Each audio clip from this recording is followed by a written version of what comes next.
He, the nuisance next door, fancied himself a YouTube star. Over the years, I'd watched him shove fistfuls of cinnamon into his mouth and choke, lay face down on the hood of his car as it slowly rolled down the street, dump buckets of ice water over his head, all while screaming about epic wins, epic fails, or tragically maintaining the status quo. His quest for internet fame was exhausting to witness. So, when he knocked on my door one day to announce he'd be out of town for a few weeks and needed me to collect his mail, I was, to be honest, relieved. No worrying about his idiotic antics for a while brought me a sense of peace that's hard to describe. I always had this nagging fear that one day his stunts would somehow end up affecting my life. Things were normal enough for the first few days. He got a few bills, some junk mail, and what looked like a birthday card. Then, one evening as I was coming home, I saw a cardboard box sitting on his porch, the words "Return to Sender" scrawled across the top in giant red lettering. I'm no weakling, but I'll admit I struggled to lift the thing. It was monstrously heavy. Lugging it across the street to my place was even harder, and I quickly realized there was no way I was going to be able to manhandle it up the stairs and through my front door. I decided his package would be spending the night in the garage. Not like I kept my car in there anyway. The garage door was a lost cause, only agreeing to open when sufficiently motivated by a swift kick. Easier to park on the street than fight with the damn thing every morning and evening. Looking back, I probably should have put the box down while I wrestled the stubborn door open. But you know how it is when you've already got a good grip on something. No point in setting it down. And then, as I was lining up my third kick, my hand slipped off the box and it crashed to the ground. I heard a soft cracking sound from inside. Great, I muttered. I hoped I hadn't broken anything important, but I figured I wouldn't mention it to my neighbor and let him assume it got busted during shipping. With my hands free, I was finally able to get the garage door open, the thing screeching in protest as it rolled up. I dragged the box inside, tucked it in the corner to await my neighbor's return, and promptly forgot all about it. Until a few days later, I'm not sure exactly how long it took for the stench to work its way from the cracks under the garage door and into the house, but it was gradual. It was this sickly sweet smell, like a skunk, and for the first couple of days after I noticed it, I actually thought that's exactly what it was. Some unfortunate critter had met its end on my property. It wasn't until the scent intensified instead of fading that I began to search for the source. That's when I opened the garage door, and that's when the smell hit me full force, making me gag. The culprit wasn't hard to identify. The only thing out of the ordinary in my otherwise boring garage was the box in the corner. I remembered thinking it must have been one of those monthly meat subscription boxes. The meat inside must have gone bad from being left out so long. How much meat was in there for the box to be so big and heavy? A whole cow? I pinched my nose shut as I approached the box, a pair of scissors in hand. I probably wouldn't even need them to open it. The bottom was already soggy enough that I could probably just poke my finger through, but I didn't want to be poking around in whatever meat juice had leaked out. That soggy bottom was why I had to open the box in the first place. If I tried to drag it out as is, I'd end up with the contents all over the floor. I'd have to scoop up handfuls of rotten meat and chuck it into a garbage bag to take down to the dumpster, a chore I was in no way looking forward to. My scissors sliced through the packing tape, holding the top of the cardboard box closed. I didn't think the smell could get any worse, but as I flipped open the flaps, I was introduced to a whole new bouquet of scents. It was like opening an oven that had been left on broil, but instead of a wave of heat, I was greeted with waves of nausea, urine, sweat, feces, and rotting flesh. It was so bad I stumbled backward and had to fight to keep from throwing up. I didn't think I'd be able to stomach the sight of whatever horrors were stuffed inside. I'm not ashamed to admit I ran for the door to get a lungful of fresh air, but in the short amount of time I'd been inside the garage, the smell had latched onto my clothes like a shadow. Nothing could keep the stench from finding its way into my nostrils. Not air freshener, not a face mask, not even 3 showers and a change of clothes. Every second that box sat open in my garage was a second the smell had a chance to burrow deeper into the fabric of my home. I had to grit my teeth and bear it. I went back into the garage, the box still open like a gaping maw inviting me to look inside. I was prepared. A clothespin clamped over my nose, one hand holding open a garbage bag, the other clutching the bottle of the strongest cleaning product I could find, and a pair of long rubber gloves to protect my skin from whatever I'd have to touch. Turns out, I wouldn't need any of it. I wouldn't be touching or cleaning up the contents of that box. I'd just be having nightmares about it for the rest of my life. Because, you see, there was meat in that box, but it wasn't the kind that came from a cow or a pig. No, it was so much worse. It was my neighbor. Dead. Mostly intact, but dead. I called the cops, and they, of course, brought me down to the station for questioning. Hard not to be suspicious of the guy with a dead body in his garage, after all. Luckily, they figured out pretty quickly I wasn't involved. My DNA might have been all over that box. The stench might have permeated every inch of my home, but there was one piece of irrefutable evidence, clutched in my neighbor's own hand, that proved my innocence. A vlogging camera. They only showed me the footage once. I'm not sure if they were even supposed to, or if they just felt sorry enough for me to think it wouldn't hurt. Either way, I saw it. My neighbor sitting in the box outside some shipping facility, laughing hysterically as he told the world he was going to mail himself across the country. He'd packed jugs of water, food, a pillow, even a couple of flashlights. His friend, some guy I'd seen at his place a few times helping film, sealed up the box and presumably dropped him off to be shipped. Over the next few hours, or days, I'm not even sure anymore, my neighbor filmed little snippets of his journey. Think I'm in a truck, can feel it moving. Must be in a warehouse. It's kind of warm in here. Still got plenty of food. That sort of thing. And then in the last clip, the box was knocked over. He broke his neck, and that was it. The camera kept recording until the memory card filled up or the battery died. There's one thing I didn't tell the cops after they showed me that video. One thing I heard on that footage that will haunt me for the rest of my life. Just after the thump of my neighbor breaking his neck, I heard the familiar screech of my garage door opening.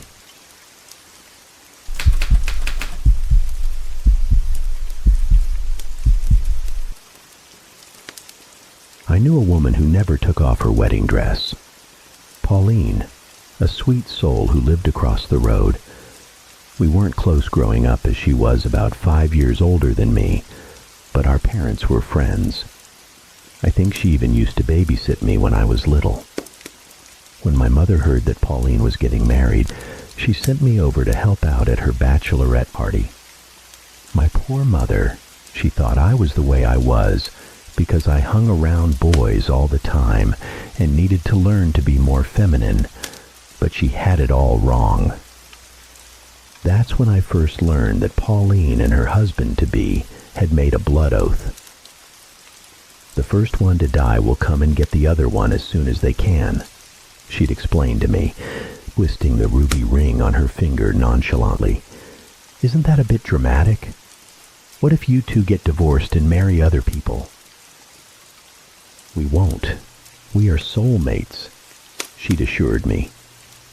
Her naivety made her strangely beautiful, but how wrong she was to think at 21 that she was so much more mature than a 26-year-old. I didn't push it, but she went on and on about him in a dreamy voice. "Aiden would love this. I wish Aiden was here," and so on. Her dreamy voice almost had me believing that soulmates were real and that you could will your most beloved follow you in death. I met with Pauline's friends, and we all had a lovely time together.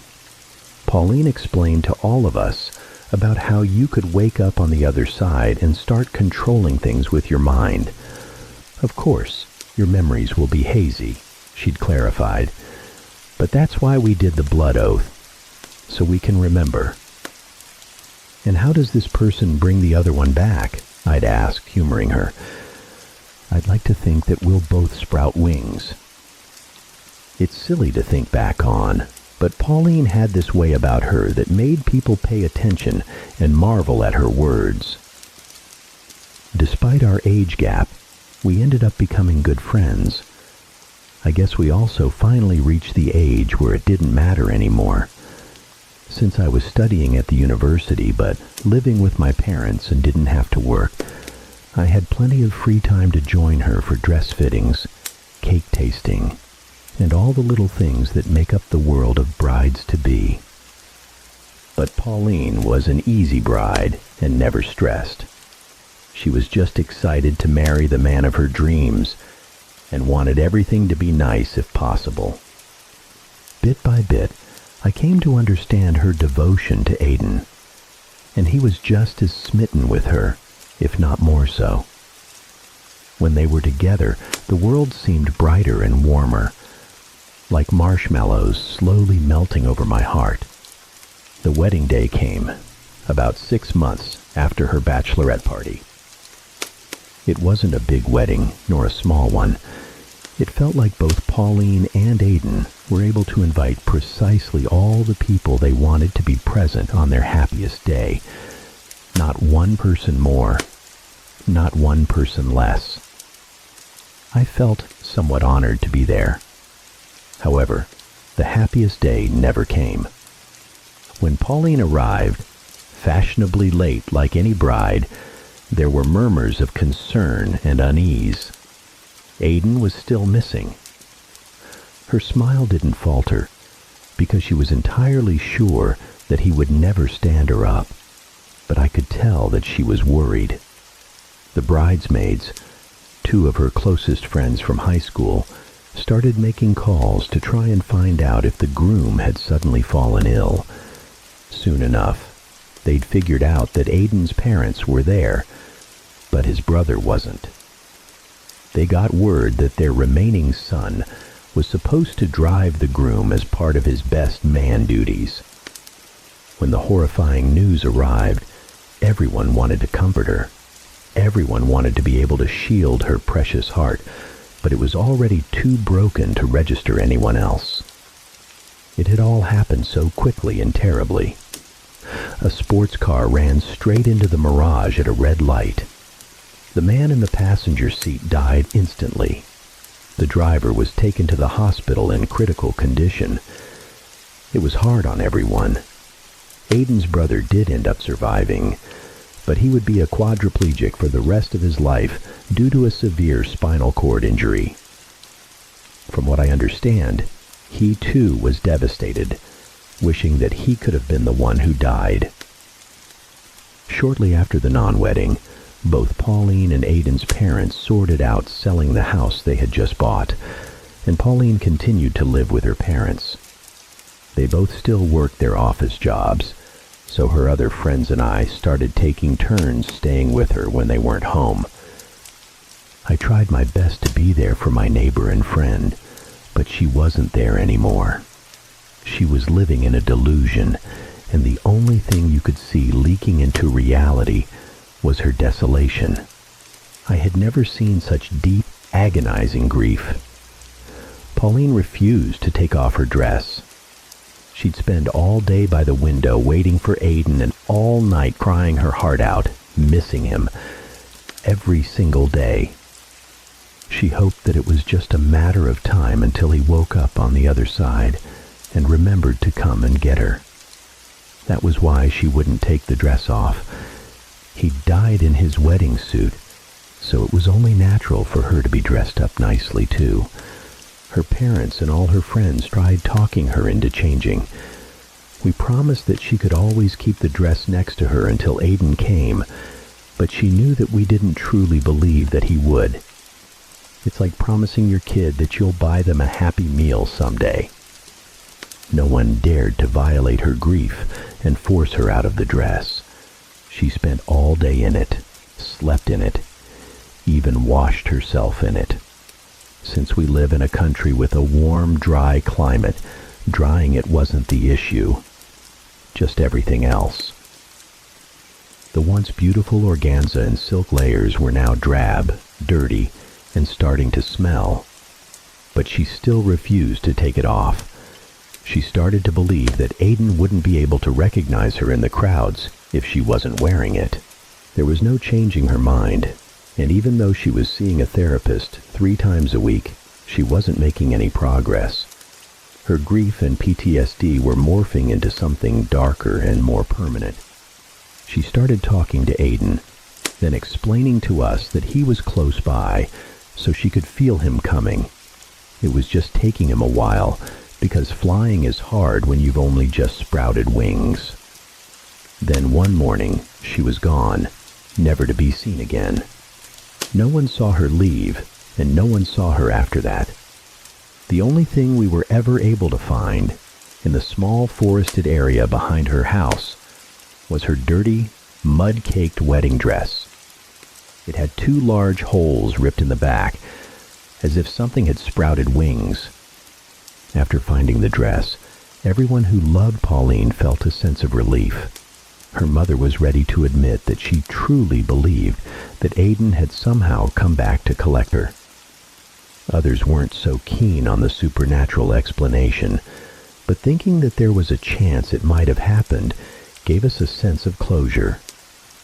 Not that we rejoiced in her death, but we accepted the possibility that she had finally found her peace. She was an angel, after all. Why wouldn't she sprout wings and break free from her fleshy prison? The family held a nice memorial service in her honor, and slowly we all started moving on with our lives. Now, you might ask me what I believe. I'll chuckle dryly because I never had that choice in the first place. As the one who spent the most time keeping Pauline company in those days, it was only natural that I was the one to find her dead in the bathtub. Hiding and then disposing of her body was the hardest thing I've ever done.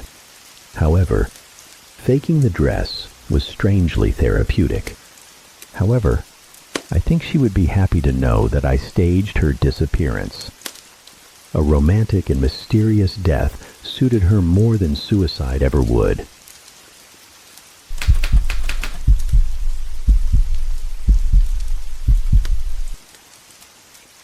The horror from the happiest place on earth. Working security at Disney World, the happiest place on earth. I never thought I'd break the sanctity of guest confidentiality. But this feels like the time to speak up, because I'm not sure how much longer I'll be able to. This incident, this thing, has burrowed its way into my mind, and silence is no longer an option. 23 years I've spent at Disney World, seen all sorts of people, all sorts of situations. The first 20, working park security, it was mostly shoplifting, the occasional drunk and disorderly, maybe breaking up a fight between families who'd spent a little too long in the Florida sun. My health took a turn a few years back, so I transferred to one of the resorts. Easier pace, though the guest issues got more personal. Domestic disputes mostly, the strain of such an expensive vacation on top of everything else. But nothing could have prepared me for this. 3 days ago, I get the call from my supervisor. Housekeeping had found a room, marked as vacated 2 days prior, still full of belongings. They'd made a note, continued on, but 2 more days, and it was the same story. Stale air, luggage piled by the door, snacks left out, toys scattered about. They sent me to check it out. Empty, but it was like they'd vanished mid-trip. I'm talking full luggage, clothes strewn about, half-eaten snacks, toys, everything a family on vacation needs. Management had run the reservation. A family of 4, mom, dad, 2 young kids. I tried their emergency contact number, straight to voicemail. Unnerved, we bagged everything, tagged it, and sent it to Lost and Found, hoping they'd call. That's when I started digging. Family checked in 5 days ago. They'd paid for parking, their vehicle information logged. I was in the parking lot, key fob in hand, in minutes. Ruled out any immediate accident or foul play, at least off property. Next up, dining credits. Family had the full meal plan, plus credits. They'd only used 3 days worth, last used 2 days after check-in. Seemed they'd arrived late the first day, stayed on property. Day 2, 2 credits used at Epcot. Day 3, a single breakfast credit used at Magic Kingdom. Now at Disney, we've got the Magic Bands. They're your room key, park tickets, credit cards, dining plan, fast passes, our skip the line system, the whole shebang. A little finagling, and I had their fast pass history. That day at Magic Kingdom, breakfast at a park restaurant, a couple of rides, then It's a Small World around 11 a.m., and then nothing. I called in a favor, got an old buddy at the Magic Kingdom security office to pull the security footage of the It's a Small World ride around the time they'd gone on. When I got there, the look on his face, it was more than just confusion. It was bordering on fear. He showed me the footage. There they were, scanning their bands at the entrance, boarding the boat. All smiles. But the exit camera only showed the other passengers disembarking. They were just gone.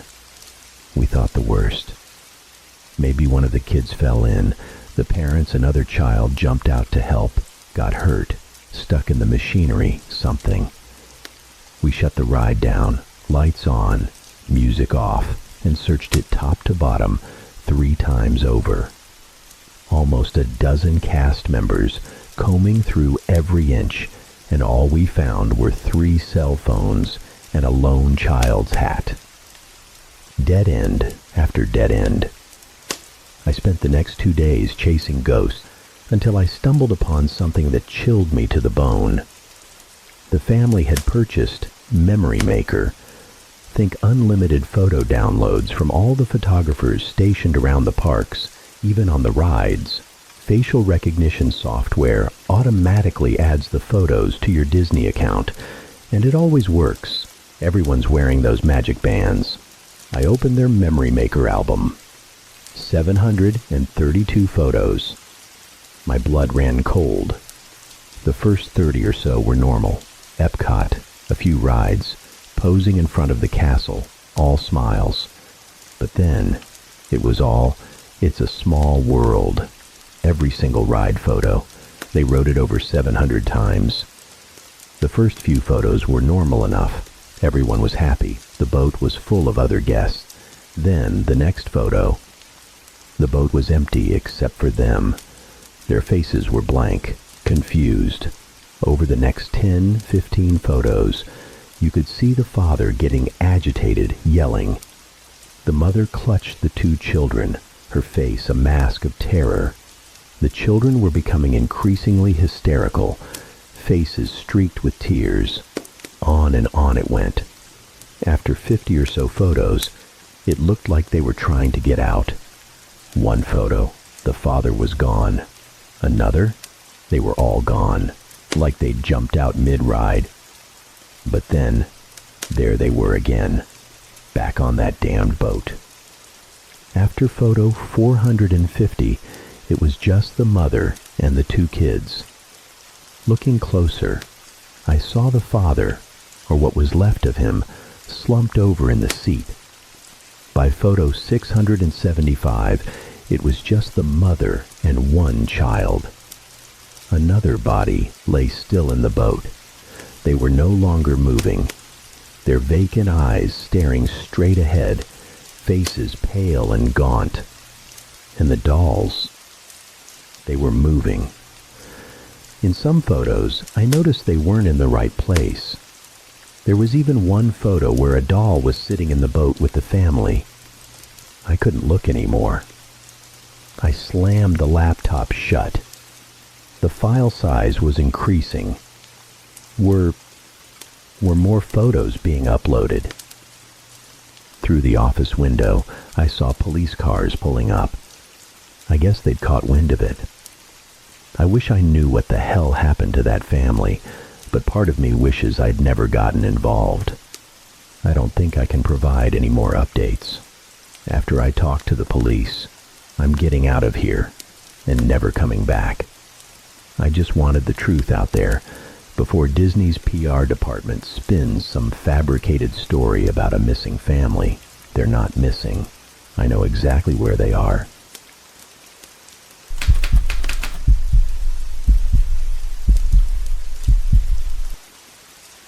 A chilling conversation with my 7-year-old daughter sent a shiver down my spine. "Daddy, Daddy, I saw a zombie!"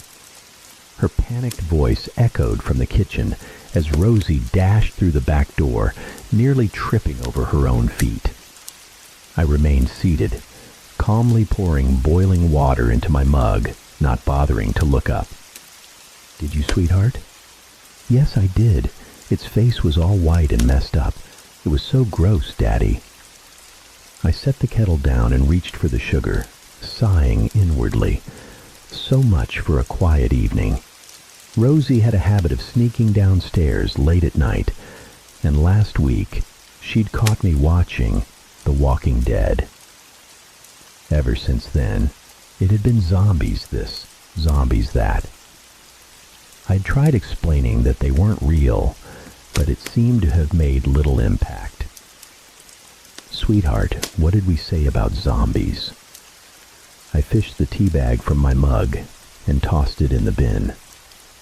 "You know Mommy will be cross with me if you keep talking about them." "But I saw one." "I know, sweetheart, but Daddy's checked the backyard twice, and I promise there are no zombies out there." "It wasn't in the backyard." "What?" "I didn't see it in the backyard." The mug paused halfway to my lips, then settled on the table. I turned to look at Rosie, her hair tousled, cheeks flushed as if she'd been running. "Sweetheart," I tried to keep my voice stern, "I'm going to ask you a question, and I need you to answer me truthfully. Have you been playing on the trail again?" I already knew the answer, of course. Rosie was allowed to play freely in our yard, and sometimes, with permission, she could ride her bike along the little trail that ran behind our house and the neighboring properties. But that was it. The area was relatively safe, but these days, one couldn't be too careful. A few months back, there'd been a string of burglaries just a few streets over, and the previous year, someone had been mugged in broad daylight. A few years ago, in a town not too far from ours, a young boy had gone missing. Though it had happened quite a distance from where we lived, it had made national news for days until the search was eventually called off. It had served as a stark reminder to all parents to be vigilant. Rosie was getting older now, and she was an adventurous little thing, but there were still limits. And lately, Rosie had been pushing those limits. riding her bike further down the trail than she was allowed, not coming home immediately when called, sneaking out the back gate when she was only supposed to be playing in the yard. I watched Rosie's face, the flush deepening. She stared down at the floor, scuffing her feet. "Daddy, I only went a little way," she mumbled. "I promise. I was just talking to Mr. Henderson. I saw him in his backyard, so I said hello, and it startled him." I sighed. So that was it. Mr. Henderson was Rosie's zombie today. Yesterday it had been the mailman. The day before that, another neighbor. I took a sip of my tea and shook my head. To be fair, Mr. Henderson was a more likely candidate than most. He lived alone, looked ancient, probably 100 years old at least. His face a road map of wrinkles, his skin like a deflated balloon. Still, he'd always seemed pleasant enough during the few times I'd chatted with him over the fence, if a little lonely. I couldn't have Rosie calling him a zombie. "Look, sweetheart, I know you didn't go far, but I don't want you—" "I came straight back after, Daddy," Rosie interrupted, her blue eyes pleading. "I promise. I even said no when Mr. Henderson offered me ice cream, because I know you don't like me taking things from strangers." I opened my mouth to reply, then stopped. "He offered you ice cream?" "Yes, but I said no.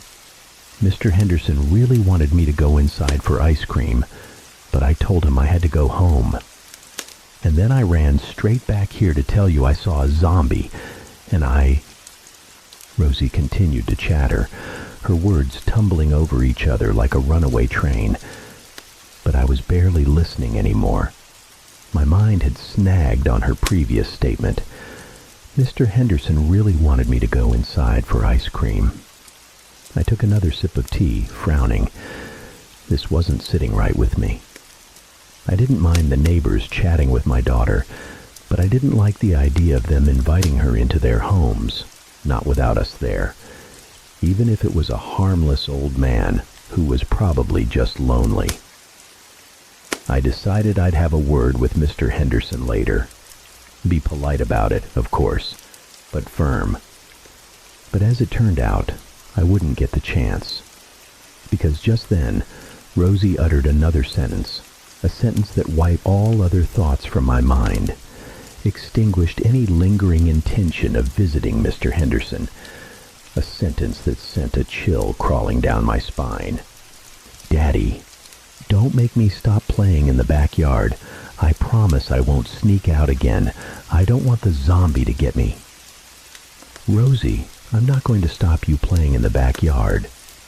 But you need to promise me 2 things. First, promise me you won't call people zombies anymore. Mr. Henderson might be old, but he's not dead." Rosie frowned. "I didn't." "What do you mean? You just came running in here calling him a zombie." "No, I didn't. Mr. Henderson wasn't the zombie. I saw the zombie in his house, but it wasn't him." I frowned. The mug paused once more in its journey to my mouth. "What are you talking about, sweetheart? You saw someone else in his house?" "Yeah, the zombie, Daddy. I saw it pressed up against the little basement window when I was talking to him." My blood ran cold. "What?"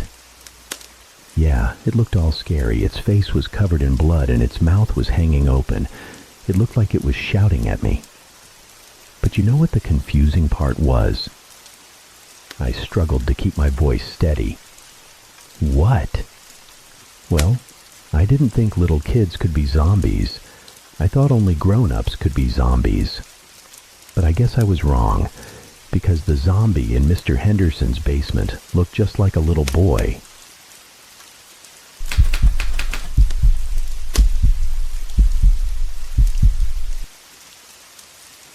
I was the youngest, a surprise caboose on a multi-generational family train, a happy accident, as they say, fueled by one too many celebratory cocktails.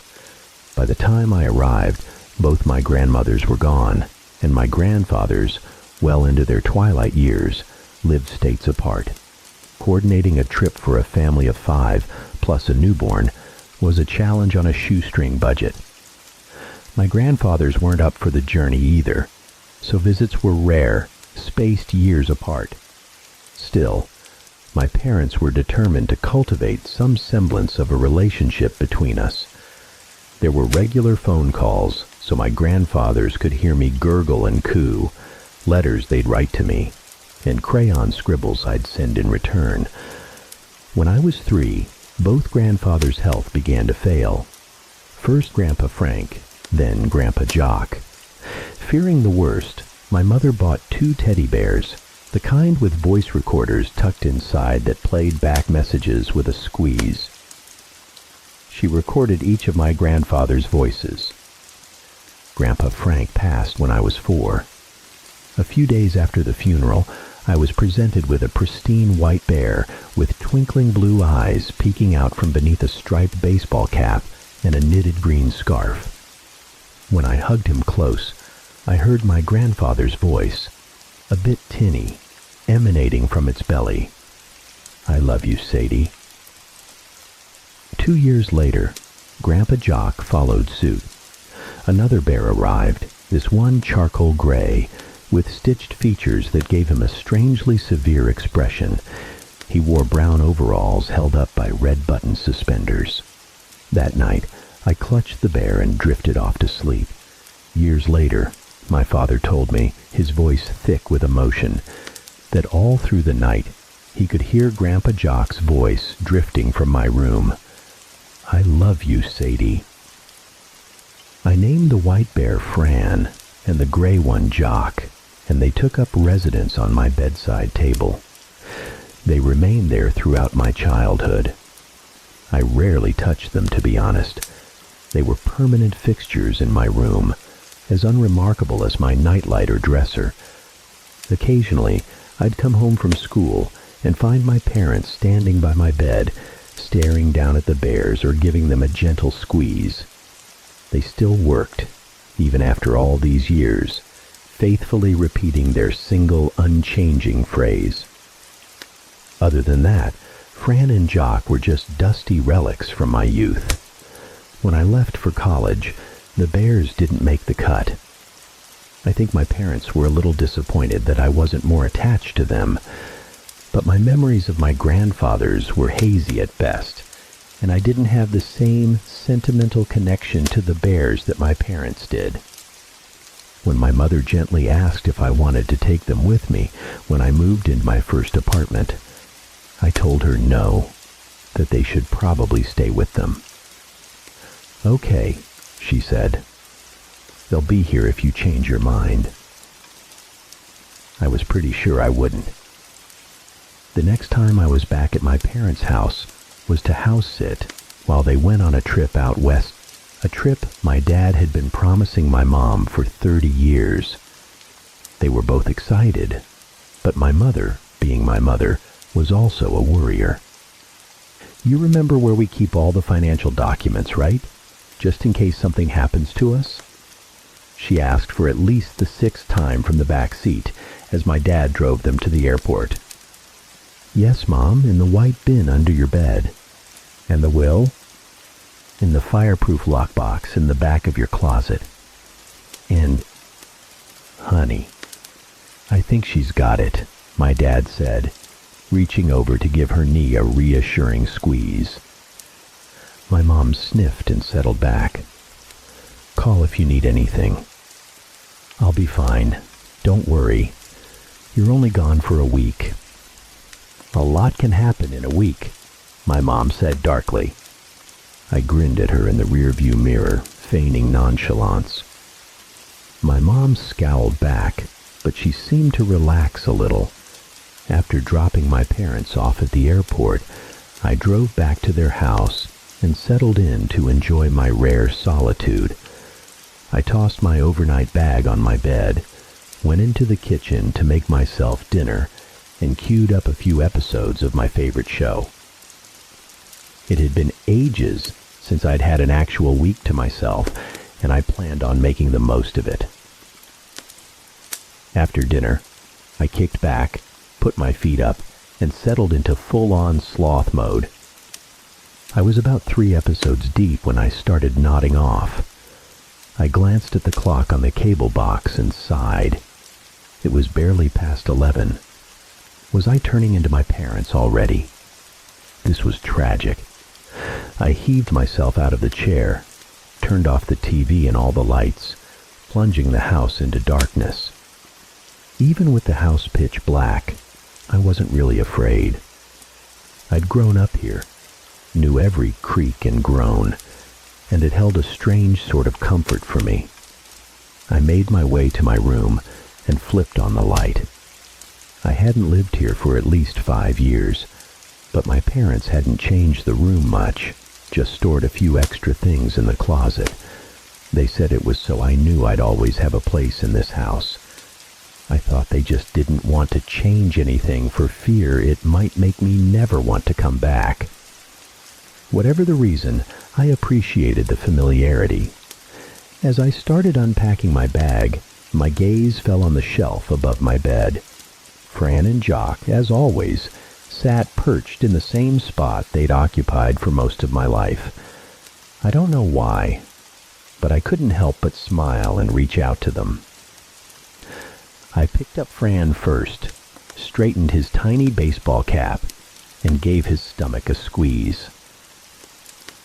"I love you, Sadie," Grandpa Frank's voice chirped. Setting Fran back down, I did the same with Jock, the bear still staring straight ahead with his usual severity, even as I tugged lightly on one of his red suspenders. "I love you, Sadie," Grandpa Jock's gruff voice rumbled. It had been so long since I'd heard their voices. While they didn't hold the same emotional resonance for me that they did for my parents, I was glad the recording still worked. I quickly got ready for bed, changed into my pajamas, and climbed into bed. I couldn't say what woke me. A nightmare, maybe, because my heart was racing, but I couldn't recall any of the details. I took a deep breath, rolled over, and turned my back to the room, trying to fall back asleep. And that's when I saw it. A dark shape on my pillow, right next to me. I screamed, scrambling back, grabbing my phone, my only source of light, and shining it at the bed. Fran lay on his side next to me. I laughed, a shaky sound, telling myself I was just tired and imagining things. I picked Fran up. "Did you fall off the shelf?" I asked softly. Maybe I had placed him too close to the edge earlier. I gave Fran's stomach a squeeze. "Go away." I stared at the bear, blinking slowly. I must have been half asleep, I thought. I misheard. To prove to myself it was just my imagination, I squeezed Fran's stomach again. "Go away." It was still Grandpa Frank's voice, but instead of its usual gentle warmth, it was cold, almost menacing. I tossed Fran against the wall. From above, I heard Grandpa Jock's low, gravelly voice. "Go away." I whirled around, staring up at Jock. He was still sitting up, but instead of facing forward as he always did, he was turned towards the door. Had I put him like that? I couldn't remember. "Go away!" Grandpa Frank's voice shouted from across the room, louder this time. "Go away!" Jock echoed in Grandpa Jock's voice. The two voices alternated, growing louder and louder, until I clapped my hands over my ears and scrambled off the bed. I wanted to scream, but my throat felt paralyzed with fear. I stumbled back, blinded by the darkness, pursued by the amplified voices of my dead grandfathers. "I know you're down there," Jock bellowed in Grandpa Jock's voice. I froze. "Down there? Under the bed?" I glanced at the gray bear who seemed to be staring down from the bed. I had to get out of the room. I had to get out of the house. I lunged for the door. "Don't you dare take another step or I'll kill you," Jock roared.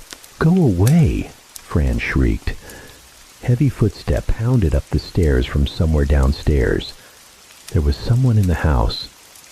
They weren't shouting at me, I realized with a strange mix of bewildered relief and fresh terror. They were shouting at the intruder, who was now bounding up the stairs, coming toward me. "Go away!"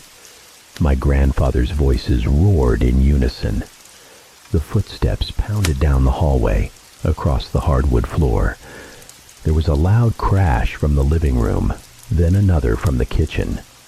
The back door slammed against the wall, followed by the roar of an engine and the crunch of gravel.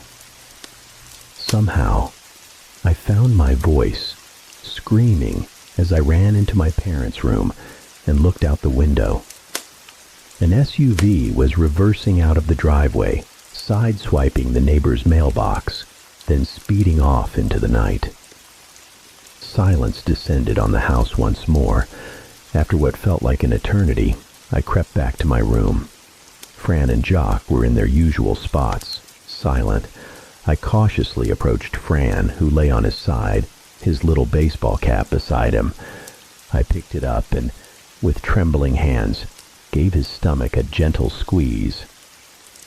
"I love you, Sadie," Grandpa Frank's voice said warmly.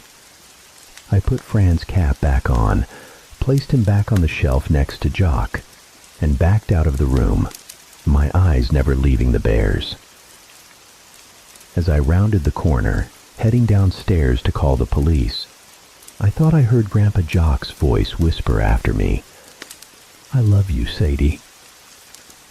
The police arrived minutes later, summoned by my frantic 911 call.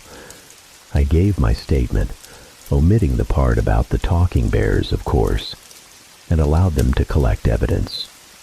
Every few minutes I found myself glancing at the stairs, almost expecting a repeat performance. But nothing happened, and eventually the police left, leaving me alone once more. When I called my parents to report the break-in, they wanted to come home immediately, but I assured them it wasn't necessary.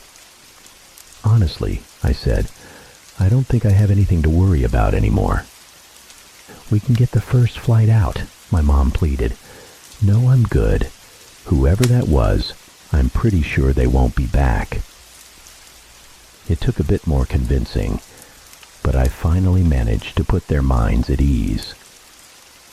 And I meant it, because once the initial shock wore off, and I had time to process what had happened, I did feel safe. I couldn't explain it, couldn't tell anyone what had happened without sounding crazy, but I knew what I knew, and I knew that as long as I had Fran and Jock on guard, I could rest easy. A few days later, the police caught the intruder. It turned out to be a disgruntled co-worker of my dad's who had overheard him talking about the trip. He figured the house would be empty, an easy target. When he tried to tell the police about the two crazy old men upstairs and their violent threats, they laughed at him. He was very surprised to learn that there had only been a 22-year-old girl home at the time. When I returned to my apartment a week later, Fran and Jock came with me. They now sit on my TV stand in the living room, where they have a clear view of the front door. Whenever I'm feeling a little anxious about being alone, I give each of their stomachs a squeeze and smile as they say, "I love you, Sadie." And now I whisper back, "I love you too."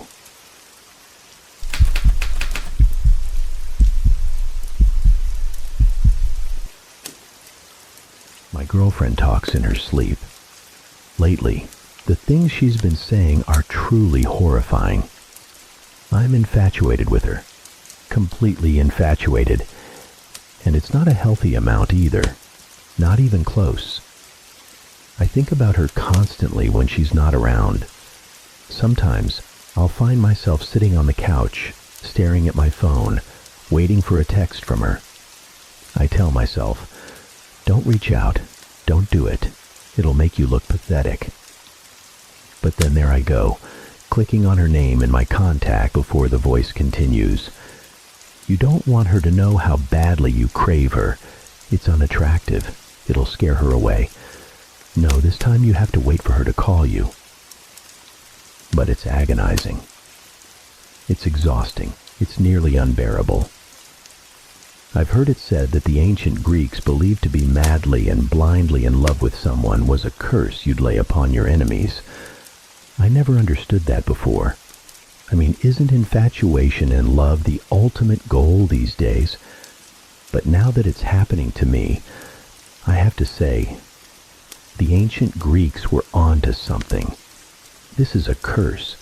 I can barely control myself. It's almost as if my infatuation with her has possessed me. We're intimate, but still in the dating phase. We're in that make or break point of a budding relationship where we either have the talk and become official, or we start to drift apart, which I don't think I can handle, at all. Almost everything about her intoxicates me. The way she covers her mouth with her hand when she laughs. The way she fiddles with the necklace on her neck when she's nervous. The way she twirls her hair around her finger when she's excited. All of it. Her scent. Her smile. Her eyes. Yeah, I know. You're probably getting sick of hearing this. I feel sick even saying it. I've never been the hopeless romantic type. But now, I can't stop fantasizing about her. I've thought about taking her on that 3-mile hike with the scenic lookout from one of our first dates. To our first kiss, as we looked out over the city lights. But this time I'd get down on one knee, pull out the ring, and, well, you know the rest. Okay, I'll stop. Yes, this is a girl I've only been casually dating for a couple of months. I shouldn't be thinking about proposing at this point. I know that. I can barely control myself anymore. It feels like I'm losing my grip on my own decision-making. And that brings me to why I'm even sitting here writing this at this ungodly hour. It started with the first thing that ever really bothered me about her. We've never actually spent the night together. Even if she's over late, the moment one of us starts to show signs of fatigue, she's up and out the door. She's not awkward or angry about it or anything. Just a kiss goodbye, a smile, and an I'll call you soon. It's something that I didn't even pick up on the first few times she did it, but after almost 8 weeks of dating, it was getting kind of weird. I had to ask her about it. It took almost an entire bottle of wine for me to work up the courage to do it. She looked almost defeated when I asked, and hung her head in shame. I knew this conversation was coming, she started. She took a deep breath and let out a long sigh. Lately, she paused. I've been talking in my sleep. She shook her head in shame. It's called somniloquy. I looked it up. I kissed her on the shoulder and laughed it off. My demeanor like I was about to say, "Is that all?" "No, Stephen. Listen," she said. She wasn't laughing. "It's bad. It's completely out of control. It's not just random words or gibberish. No, it's awful. I say horrible things." Her voice started to tremble. Her breath was ragged and tears welled up in her eyes. I pulled her in close and held her. I told her it couldn't be that bad. I told her to stay over. I told her she was probably exaggerating. I was wrong. She stayed over that night. But she did warn me about something before we fell asleep.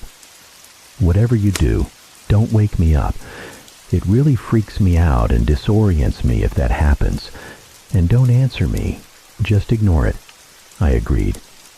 "If it gets to be too much," she continued, "just go into the spare room and sleep on the couch. I won't be offended." I told her not to worry about it. I told her it was no big deal. I told her I wouldn't be sleeping on the couch. I'd be right next to her, in bed. I was wrong.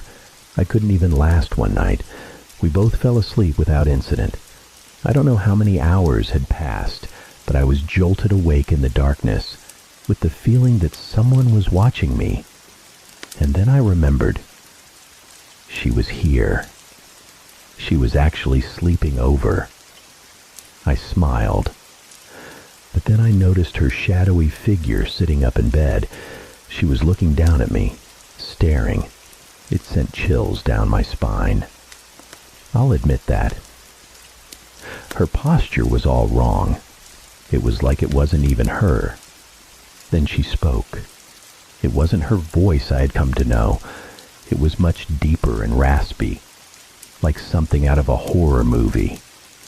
"I'm going to kill you," she said. I froze. At first, I just continued to stare at her. This wasn't what I was expecting at all. I kind of just assumed it would be like how Tourette's syndrome is often portrayed, just random swearing and yelling. I honestly thought, what if she attacks me right now? What if she actually tries to take a bite out of me? But then she just laid down and went back to sleep. I was creeped out. I tried to lay down and ignore her, but I couldn't.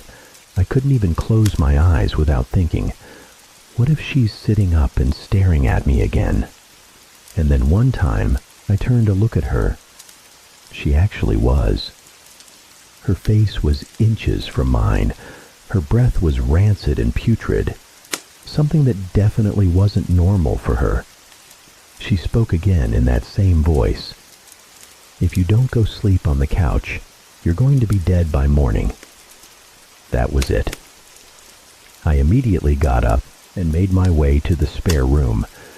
She let out a guttural wheezing sound as I left. I think it was a laugh. I was on the couch now, but there was no way I was going back to sleep. I was way too creeped out. I stared out the window, hoping to catch a glimpse of the first signs of dawn. And then I thought I heard something. From the bedroom. I listened closely. And then I heard it again. Stephen. It was that same deep, raspy voice. It sounded almost demonic. I tried to ignore it at first, but then it continued. "Stephen." I remained silent. "I know you can hear me, Stephen. You're awake. Why don't you come back to bed?" The voice was almost inhuman. "Or do you want me to come to you?" I still didn't say anything. I was told not to respond, but I kept listening. If I heard her start to make her way towards the bedroom door, I kid you not, I was running out of the apartment. But she did ask me not to acknowledge her when she was talking in her sleep. So, I didn't. And then I heard her again. "Sorry if this ruins your plans." She started to laugh. "The two of you were going to go on that hike again." She started. I was completely unprepared for what she said next. "You were both going to be so tired when you reached the top. You were going to look out over the city. Then you were going to get down on one knee and pull out the ring." She started laughing again. And that's when I knew this wasn't just sleep talking. This was something more. Something supernatural. I had never told anyone about my proposal fantasy. There's just no way she could have known that. This was no longer sleep talking. This was possession. I can't go back to that bedroom. I don't know what will happen if I do. Instead, I'll wait it out, hidden in the spare room until the sun comes up. I only have a few more hours. I can hear her laughing from the bedroom every now and then. It's still not her voice. It's still that same low, guttural cackle. But as I sit here on the couch, writing this, the thing that scares me the most is that maybe my extreme infatuation and obsession with her isn't normal. I said before that it feels like I'm losing control. More than that, I believe it's no longer just regular love or infatuation. No, I fear that the infatuation I feel is the entity slowly gaining control of me, It's controlling my thoughts, my fears, my desires and anxieties. Maybe once it has fully consumed me, a transfer will occur, and she'll be free of it. I know I should leave, that I should open the front door, get in my car and drive away from here. But I can't. I can't leave her. I've already lost control. I'm infatuated with her, completely infatuated.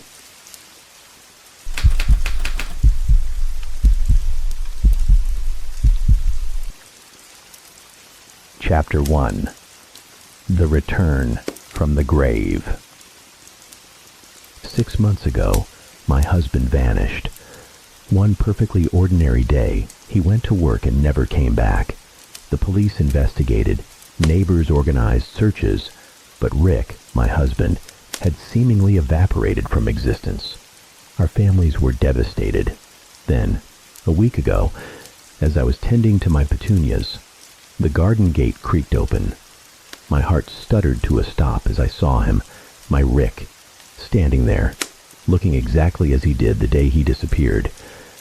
Same sandy blonde hair, same piercing blue eyes, same familiar smirk playing on his lips. But something wasn't right. The initial joy of reunion was quickly replaced by a chilling fear that crawled up my spine. The man sleeping beside me, the man who looked exactly like Rick, wasn't him. The next morning, Rick put sugar in his tea. My husband hated sugar, always insisted it ruined the taste. Then he remained indifferent to his favorite golfer's tournament, which Rick never missed. One night, I woke with a start at 2 a.m. to find Rick staring at me, his eyes empty and unnerving. "What are you doing?" I chuckled nervously. "Sorry, love. Sometimes I can't believe it's real," he smiled, rolling over. Then came the neighborhood party celebrating Rick's return. He was playing catch with Jackson, our neighbor Sally's son. Rick loathed children, especially Jackson.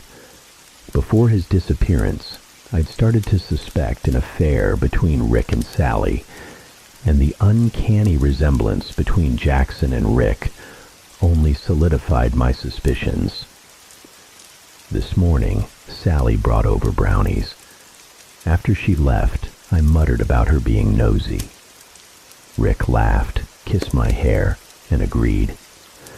That's when I knew for sure this man wasn't Rick. My husband would have flown into a rage if I insulted Sally, as if I had no right to despise her for sleeping with my husband. I know what you're thinking. Maybe he had an accident, a head injury that made him forget things, even altered his personality. It's a plausible explanation, but I know in my gut that this man isn't my husband. He doesn't have the golf club-shaped scar I once gave Rick, not a trace of it. I don't know who I'm sharing a bed with, but I know it's not my husband. What am I supposed to do? Chapter 2. The Chilling Truth. My husband was dead. I decided against digging up the petunias in the end. The thought was crazy, reckless, and I'd already come too far. I'd been discreet about this, and I wouldn't let it all go to waste. I'd meticulously inspected the flowers and the surrounding soil, but I'd found nothing. Of course, I'd found nothing. My husband was dead. Deep down, I knew it more than ever, which meant that the person currently in my kitchen was a total stranger. He looked exactly like Rick, talked exactly like Rick. Even his parents couldn't tell the difference. But he didn't act like Rick. He didn't enjoy the things Rick enjoyed, didn't say the things Rick said. He didn't complain. He didn't get angry. He didn't lie, manipulate, or cheat. Truth be told, he was a much better husband than Rick ever was. But there was one thing that terrified me. To be able to so confidently take Rick's place, he had to know that the real Rick wasn't ever coming back. Whatever his plan was, innocent or sinister, He had to know Rick was dead. And if he knew that, I was willing to bet he knew how Rick died too. I'd gambled my life and freedom once, and I had no intention of doing it again. Some suggested Rick might have a twin brother I never knew about, or perhaps a doppelganger who saw an opportunity for a more comfortable life and took it. Both of these theories seemed plausible enough to me, so they were the first ones I wanted to verify. A DNA test could certainly confirm if this man was my husband's twin or a completely unrelated individual.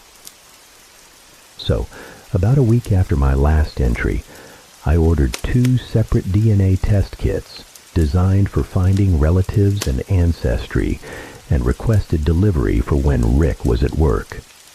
Then, a few nights later, I waited until he was sound asleep, truly asleep, not just resting his eyes, and I carefully plucked a few strands of his hair, not so many that it would be noticeable in the morning, but enough to send in a small vial for analysis.